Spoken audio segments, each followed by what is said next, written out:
Hello everyone and welcome to the VCS Playoffs Day 1 first series today. We are finally entering best of 5 stage all around the world. The best time of the year when the best of 5s finally start.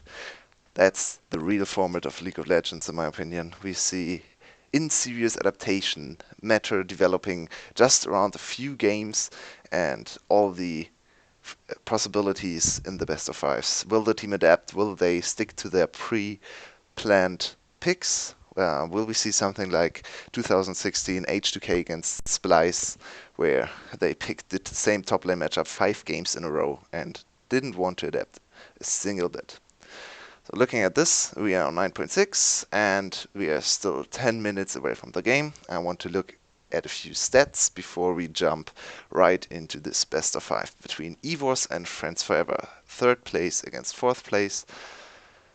So let's start with 9.6.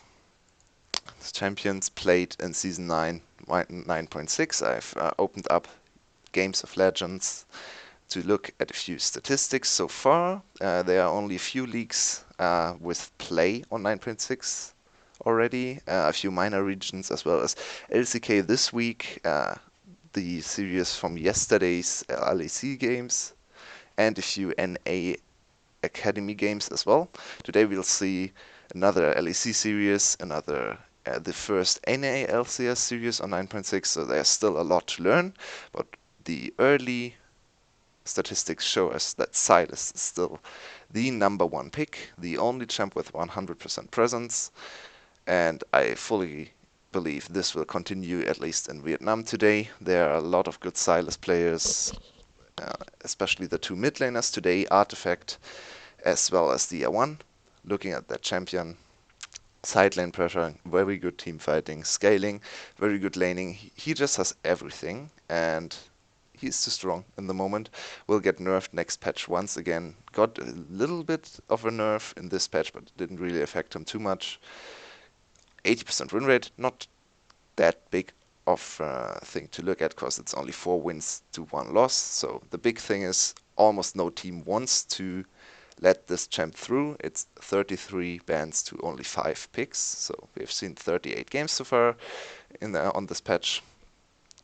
Next thing to notice is Lysandra still sitting atop the mid laner pool with her very high presence, 89%, and her win rate doesn't really matter too much. A lot of bottom tier teams also securing her, so I don't really want to look at her win rate in a negative way, because 44% is still in the mix. It's not too far off the 50, and there's not that big of a sample size in pro play compared to solo queue, so still okay win rate. Jarvan as the #1 jungler has emerged after Rek'Sai nerfs. I still think Rek'Sai is a very good champion. We see her in the very bottom of this list as far as the first page goes.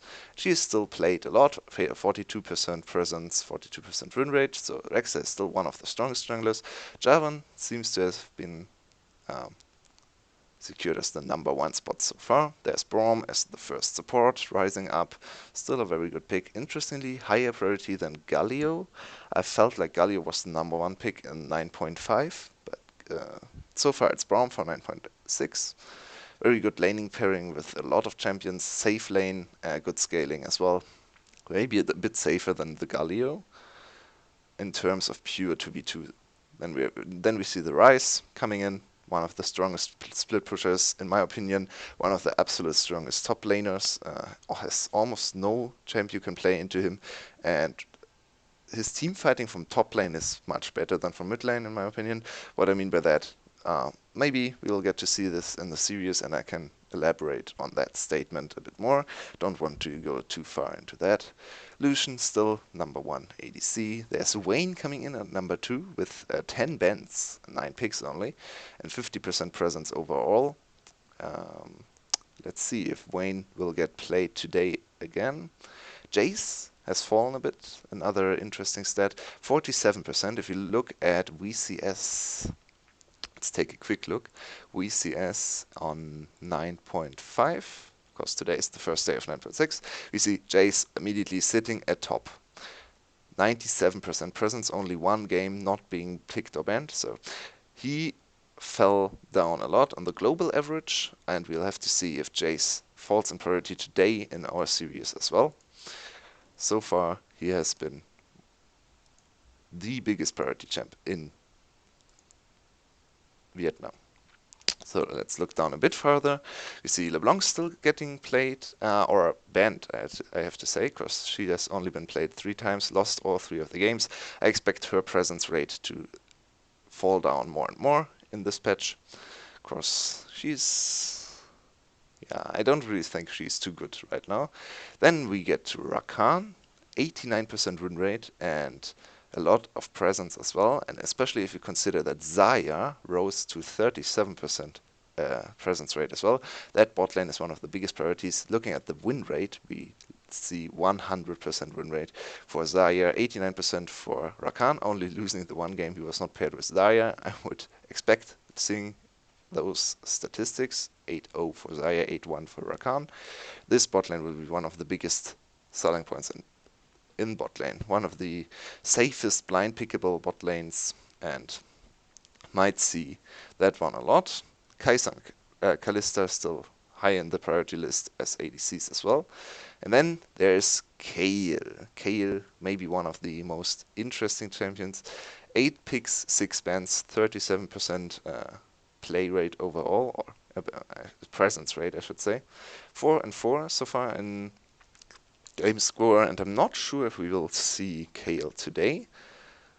Honestly, Vietnam doesn't really strike me as a Kayle region, especially because most of the games go pretty fast. That being said, she could definitely snowball here, because there are a lot of mistakes happening in Vietnam, and yeah, maybe one of the teams goes for the Kayle and throws down the gauntlet to the enemy team. Play around top lane now, and maybe even as a bait to play around the bot lane themselves. We also saw a bit of mid lane Kayle yesterday in Fnatic series, and that was something. I don't want to spoil anything for anyone watching still not knowing how the series went, but yeah, that Kayle game was something to look at for sure. And then the last pick I want to touch on is Hecarim. He was banned out a lot of times already, 11 bans, so seeing almost no play, only 3 games. Hecarim emerged as a top laner in pro play, mainly. He's a good jungler as well, so a bit of a flex possibility, but I expect the most Hecarims in pro to go top. There are only a few players in history who wanted to play Hecarim jungle. I think Xerxes was famous for that, but a lot of players played the Hecarim top, especially in the old meta with early boots on this champion. So let's see if Hecarim might see a bit of play. I would be very excited to cast a bit of Hecarim, because I've not seen him in pro play for a long time. So, and looking a bit at the 2 teams, let's take a look at the Leaguepedia page. We have the 2 teams playing today, EVOS and Friends Forever. EVOS sitting at 9-5 in terms of series, and Friends Forever is at 7-7. Both teams won their last game of the regular split. Friends Forever had to win theirs to secure their playoff spot over Cerberus. And EVOS was already locked in 3rd place and played against the 2nd place team, Sky Gaming, and won in a pretty dominating fashion. And yeah, I will talk a bit about the 2 teams' trajectories further down the line.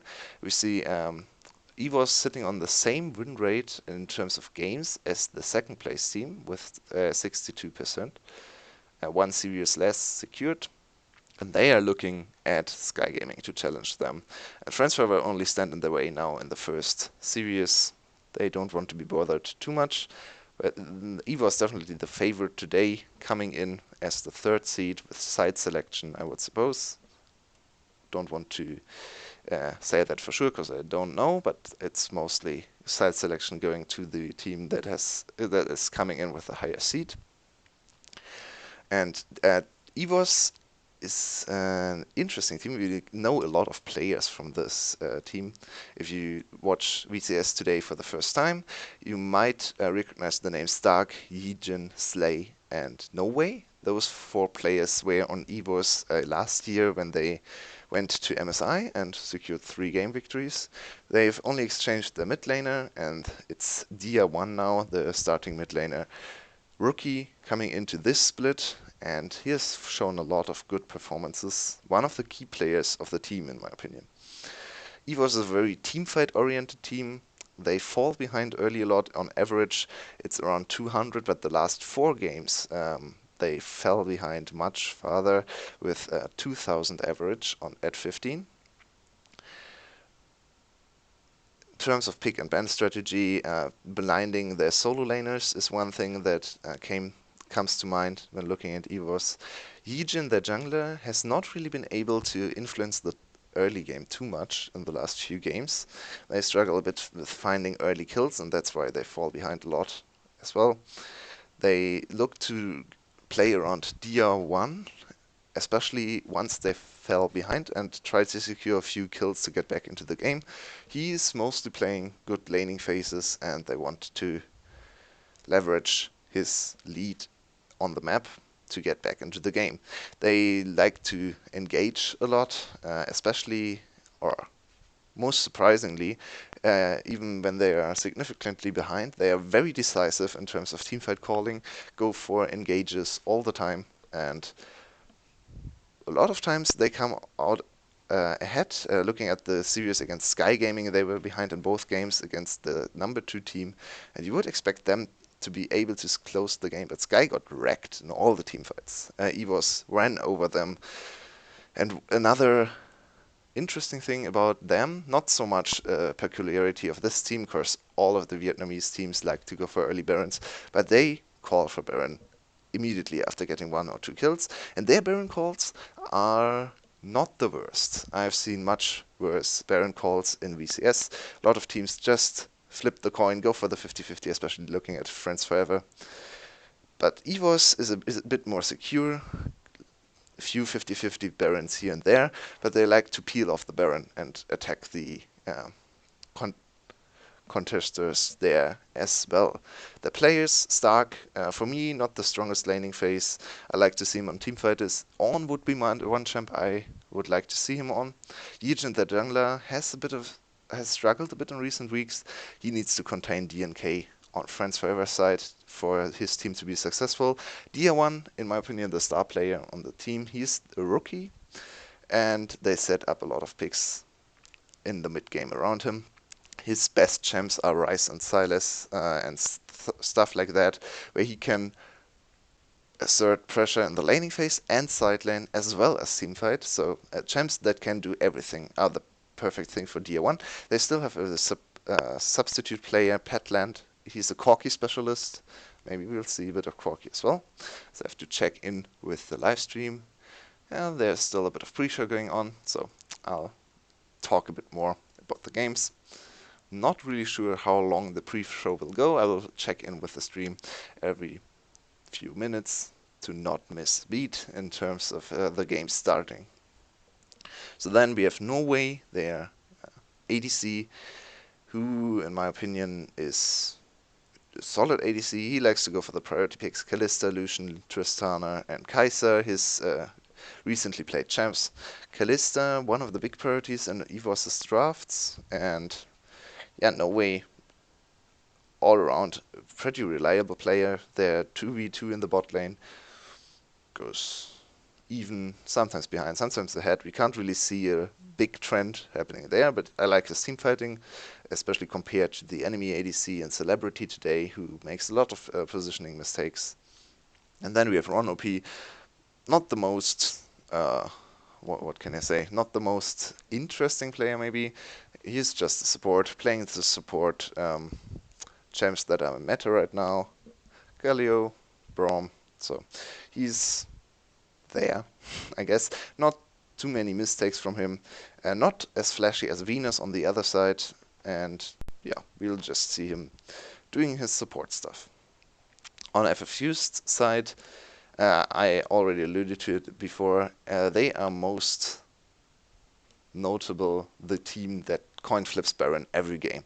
Uh, I've seen series that were ridiculously coin flippy in terms of every game going to the Baron and Friends Forever securing every single one of those 50-50 Barons and winning the game. I was scratching my head there. So they play around the very early Barons and go for aggressive calls all the time.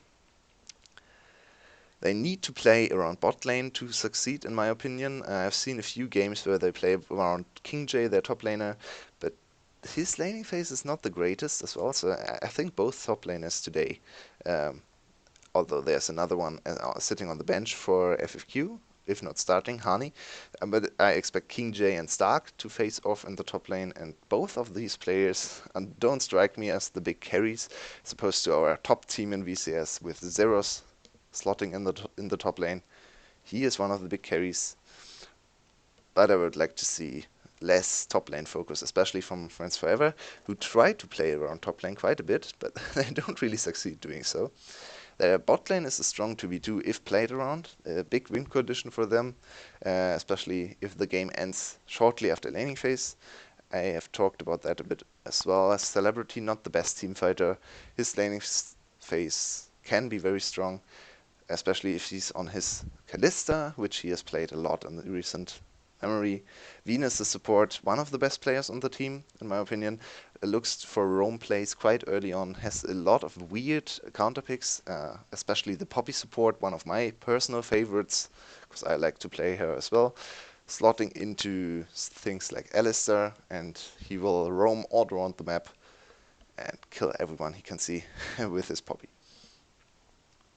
Then we have Artifact, the star player of the team, the mid laner, and interestingly, this team plays a bit like Fnatic 2017 with their with caps in the mid lane.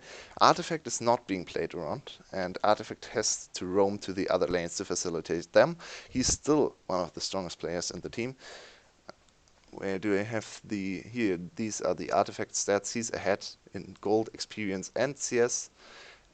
His most played champs are Syndra and Cassiopeia, and he likes to go for those lane dominant champs and get a few solo kills, as well as just earning his team the advantage in the mid lane to free the roams up. We are still not starting the games, it looks like. The players have just entered the stage, so there are still a few minutes remaining. So what can we talk about next? There is still a few trends noticeable with FFQ's players as well. King J, their top laner, gets caught out a lot in the side lane, especially in 4-1 setups. If the team plays around Baron, King J just overextends on the other side of the map and gives up death after death. He doesn't really seem to be too, yeah, I don't know.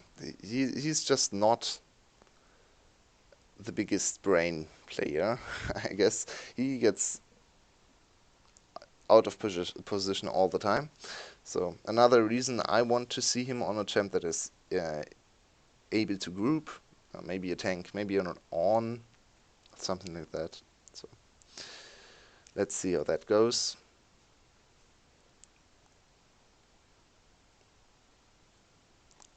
DNK, the jungler of Friends Forever, likes to go for aggressive early game picks, aggressive in waits, and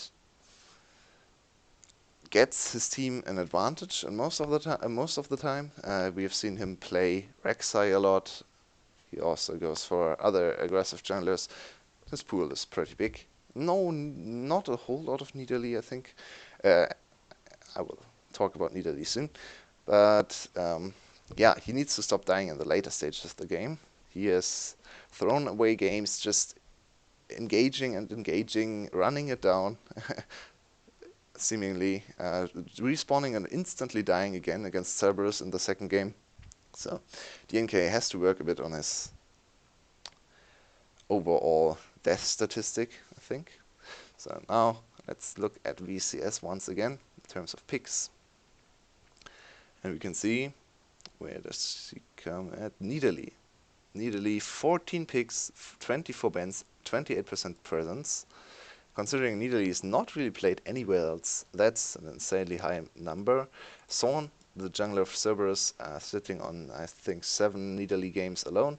And her win rate is respectable as well, 57%. Game time very low. Nidalee's early game pathing is insane. She can do so many things. Speaking about speaking about low game times, I have to say, VCS, one of the lowest game times overall, 31 minutes and 10 seconds, much earlier than the big regions. Only LCL coming in with shorter games course of their one team, VCS Esports, with 20-minute game times or 13-minute game times, screwing the average a bit in the LCL. So only LCL is sitting below VCS in terms of game time, but we still have one of the most explosive regions here. As we enter the first ban phase, I have to check something again. Sorry for that. So now I will go into full screen and we'll see what this patch and this first game between EVOS and Friends Forever brings. Morgana and Alistair banned. Very interesting bans there. 2 supports. Silas, I expect, as a red side ban from Friends Forever. They pretty much have to ban the Silas if they don't want to see it on the enemy team. There are also Zyra Khan as ban possibilities. Yes, so far, a lot of supports being banned out, opening up the Zyra Khan first rotation on the red side for Friends Forever. Maybe they want to trade Silas for Zyra Khan. Now EVOS might notice this and ban out one of the two.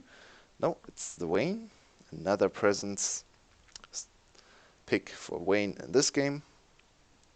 So far this ban phase has been a bit weird to me. Maybe Friends Forever wants to let all the OPs open. There's still Hecarim being might be a consideration for EVOS. There's still Silas, as I said before. Lissandra up. Galio the third ban. 3 support bans against Ron OP. That's very surprising. EVOS not going with the Silas, but the Rise. Another strong pick all around the world. And Silas now obviously coming in for the enemies. Really not sure if that's the best option. Wait, what?